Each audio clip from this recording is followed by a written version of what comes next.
Ang mayaman, payaman mag-isip. Ang mahirap, pahirap mag-isip. Ang pagkakaiba kasi ng mahirap sa mayaman, ang pagyaman, malaki ang kinalaman ng mindset. Iba-iba yung mindset ng bawat tao. Sa Amerika, sino mayaman?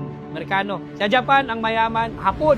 Sa China, ang mayaman, Chinese. Sa Pilipinas, ang mayaman, ibang lahi pa rin. Marami mayaman dito, Chinese. Bakit? Magkaiba ng mindset. Sample, sa Pilipinas, sa bansa natin, pag sinabing hiring, pila, mahaba. Mahaba yung pila. Pag sinabi mong business, pwede kang kumita 100,000 sa linggo. Sarado.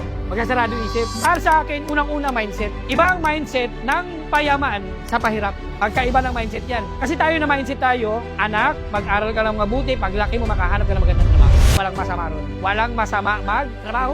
Kaya lang, ito po, kapag ikaw po nanatiling empleyado, dahil yun yung mindset mo, at lalong-lalo na sumasahod ka ng minimum at ginawa mo ng habang buhay yan, mamamatay kang tau-tauhan. At magiging mahirap ka. Kasi bakit? Kapag empleyado ka at asa ka lang sa sahod mo, lalo dito sa Pilipinas, kung asa ka sa sahod mo, hindi ka yayaman. Habang buhay ka magtatrabaho, wala kang freedom. Ang pagkakaiba ng mayaman sa mahirap mindset. Pagkaiba ng mindset.